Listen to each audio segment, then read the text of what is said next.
Thomas is a tank engine who lives at a big station on the island of Sodor. He's a cheeky little engine with 6 small wheels, a short stumpy funnel, a short stumpy boiler and a short stumpy dome.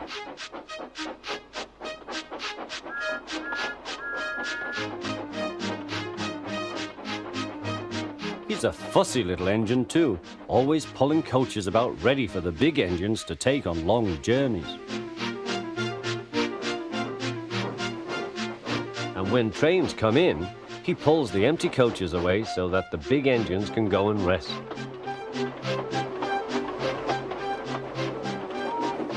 Thomas thinks no engine works as hard as he does. He loves playing tricks on them, including Gordon, the biggest and proudest engine of all. Thomas likes whistling rudely at him. "Wake up, lazy bones, why don't you work hard like me?"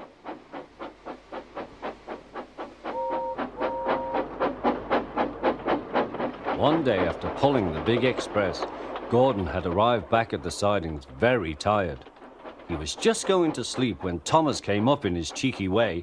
"Wake up, lazy bones, do some hard work for a change. You can't catch me." And off he ran laughing.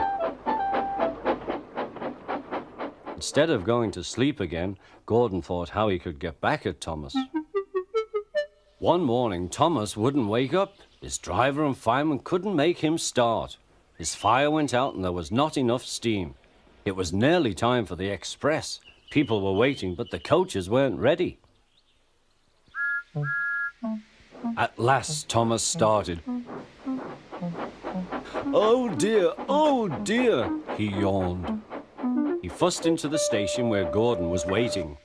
"Hurry up, you," said Gordon. "Hurry yourself," replied Thomas. Gordon began making his plan. "Yes," said Gordon, "I will." And almost before the coaches had stopped moving, Gordon reversed quickly and was coupled to the train. "Get in quickly, please," he whistled. Thomas usually pushed behind the big trains to help them start, but he was always uncoupled first. This time Gordon started so quickly they forgot to uncouple Thomas. Gordon's chance had come.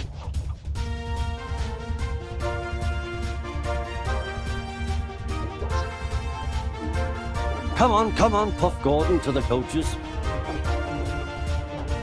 The train went faster and faster, too fast for Thomas. He wanted to stop, but he couldn't. "Peep, peep, stop, stop!" "Hurry, hurry, hurry," laughed Gordon. You can't get away, laughed the coaches.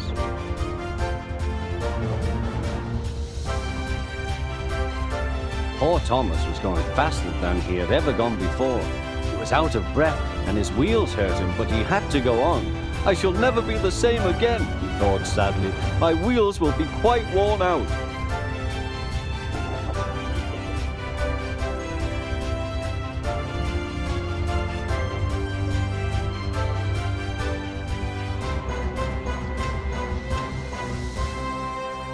At last they stopped at a station.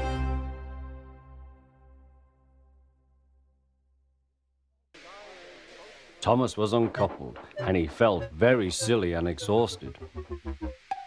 Next, he went on to a turntable, thinking of everyone laughing at him.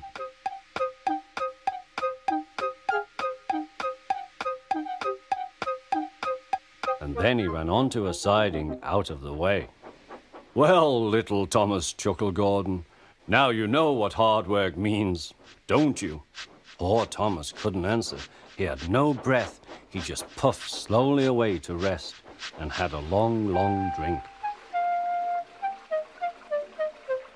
He went home very slowly and was careful afterwards never to be cheeky to Gordon again.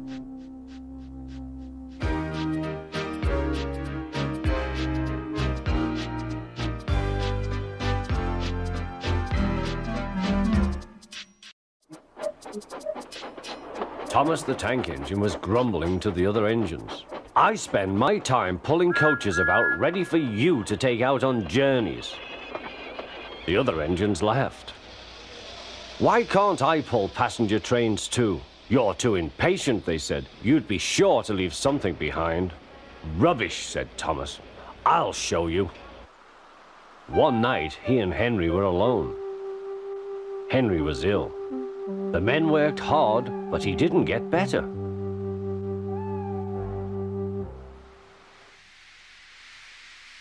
He felt just as bad next morning.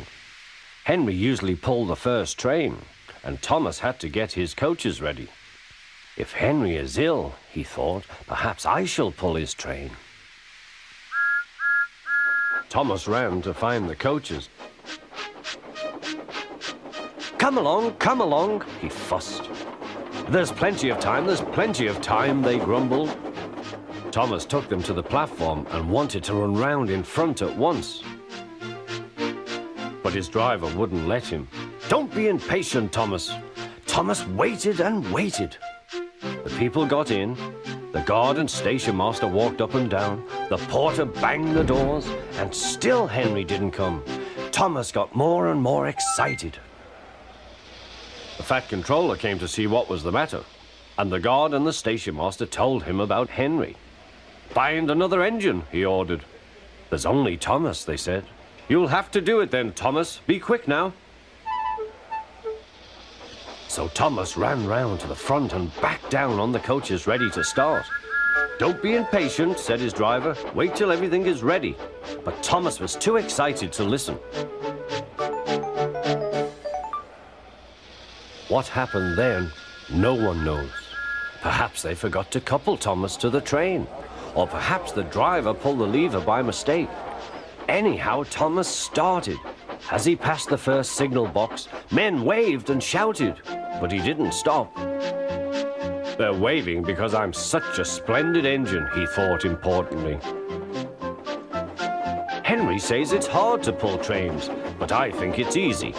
Hurry, hurry, hurry, he puffed, pretending to be like Gordon. People have never seen me pulling a train before. It's nice of them to wave, and he whistled. Peep, peep, thank you.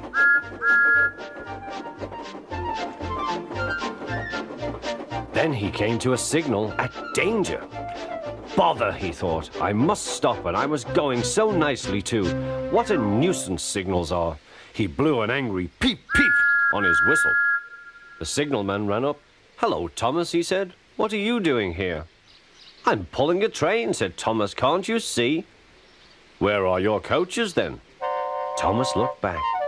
Why, bless me, he said, if we haven't left them behind. Yes, said the signalman. You'd better go back quickly and fetch them. Poor Thomas was so sad he nearly cried.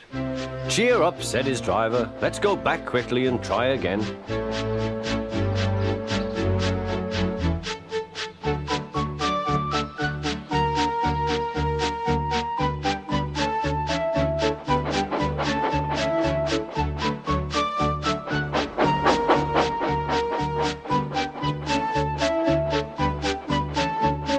Station, all the passengers were talking at once. They were telling the fat controller what a bad railway it was.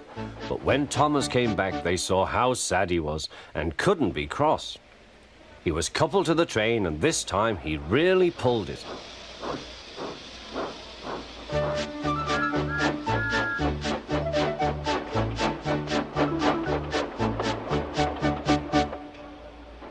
But for a long time afterwards, the other engines laughed at Thomas and said, Look, there's Thomas, who wanted to pull a train, but forgot about the coaches.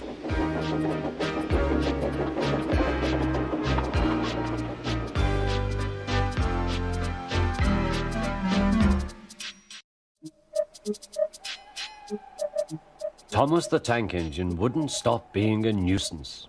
Night after night, he kept the other engines awake. I'm tired of pushing coaches. I want to see the world." The other engines didn't take much notice, for Thomas was a little engine with a long tongue.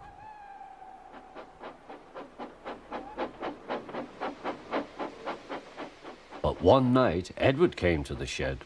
He was a kind little engine and felt sorry for Thomas. "I've got some trucks to take home tomorrow. If you take them instead of me, I'll push coaches in the yard." "Thank you," said Thomas. "That will be nice." Next morning, Edward and Thomas asked their drivers, and when they said yes, Thomas ran off happily to find trucks.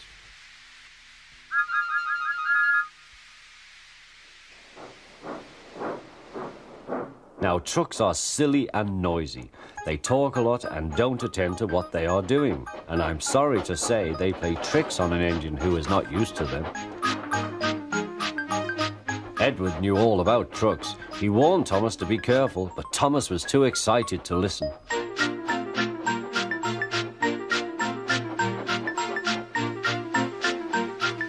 The shunter fastened the coupling, and when the signal dropped, Thomas was ready. The guard blew his whistle. "Peep, peep," answered Thomas, and started off. But the trucks weren't ready. "Oh, oh, oh," they screamed. "Wait, Thomas, wait." But Thomas wouldn't wait. Come on, he puffed. All right, don't fuss. All right, don't fuss," grumbled the trucks.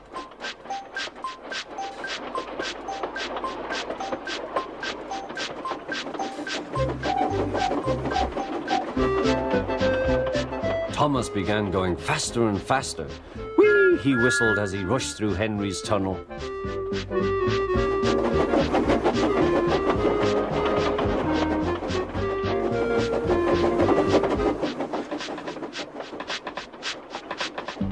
"Hurry, hurry," called Thomas. He was feeling very proud of himself, but the trucks grew crosser and crosser.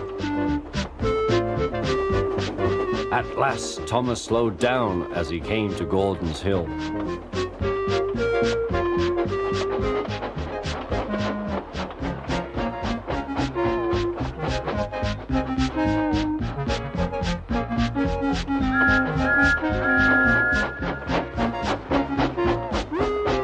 "Steady now, steady," warned the driver as they reached the top. He began to put on the brakes. We're stopping, called Thomas. No, answered the trucks, bumping into each other. Go on. Before the driver could stop them, they had pushed Thomas down the hill and were rattling and laughing behind him. Poor Thomas tried hard to stop them from making him go too fast. Stop pushing, he hissed, but the trucks took no notice. Go on, they giggled in their silly way.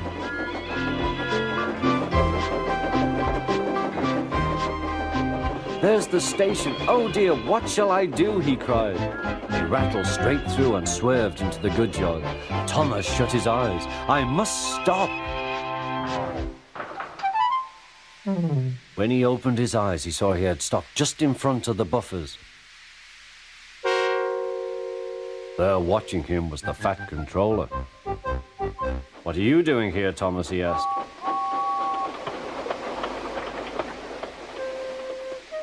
I brought Edward's trucks, Thomas answered.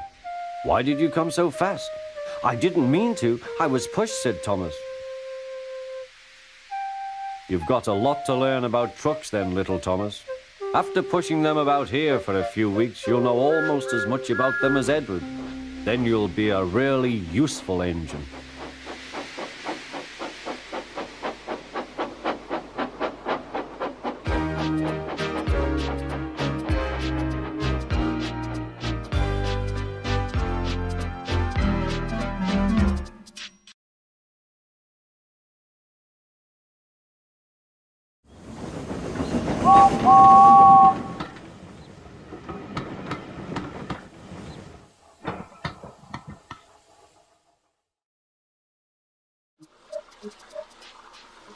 Every day, the fat controller came to the station to catch his train. Hello, he always said to Thomas. Remember, don't be impatient, Thomas. You can never be as strong and fast as Gordon, but you can be a really useful engine. Don't let the silly trucks tease you. There were lots of trucks. and Thomas worked very hard pushing and pulling them into place. There was also a small coach and two strange things his driver called cranes. "That's the breakdown train," he told Thomas. "The cranes are for lifting heavy things like engines and coaches and trucks." One day, Thomas was in the yard. Suddenly, he heard an engine whistling, "Help! Help!" A goods train came rushing through much too fast. The engine was James, and he was frightened. His brake blocks were on fire. They're pushing me," he panted. On, laughed the trucks. Still whistling, "Help! Help!" Poor James disappeared.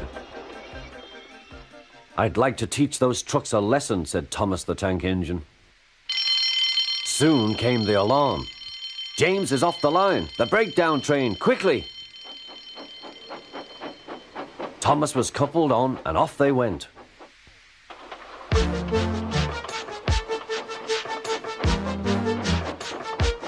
Thomas worked his hardest. "Hurry, hurry, hurry," he puffed. He wasn't pretending to be like Gordon. He really meant it. "Bother those trucks and their tricks. I hope poor James isn't hurt."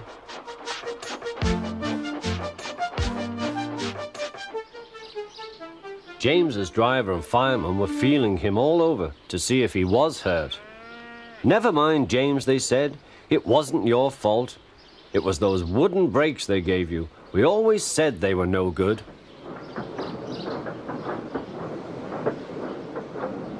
Thomas pushed the breakdown train alongside. Then he pulled the unhurt trucks out of the way. Oh dear, they groaned. Serves you right, puffed Thomas. He was hard at work, puffing backwards and forwards all afternoon. This'll teach you a lesson, he told the trucks. And they answered, yes it will.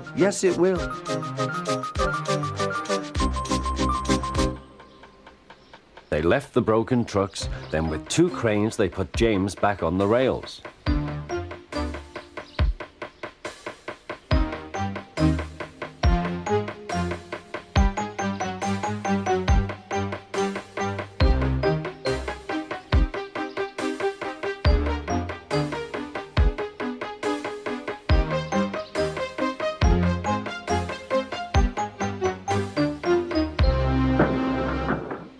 He tried to move, but he couldn't, so Thomas helped him back to the shed.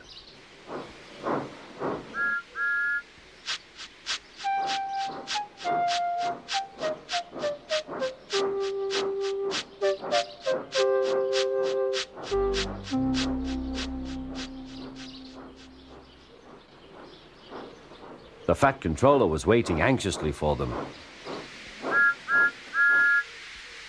Well, Thomas, he said, I've heard all about it and I'm very pleased with you. You're a really useful engine. James shall have some proper brakes and a new coat of paint. And you shall have a branch line all to yourself. Oh, thank you, sir, said Thomas. Now Thomas is as happy as can be. He has a branch line and two coaches called Annie and Clarabelle. He puffs proudly backwards and forwards with them all day.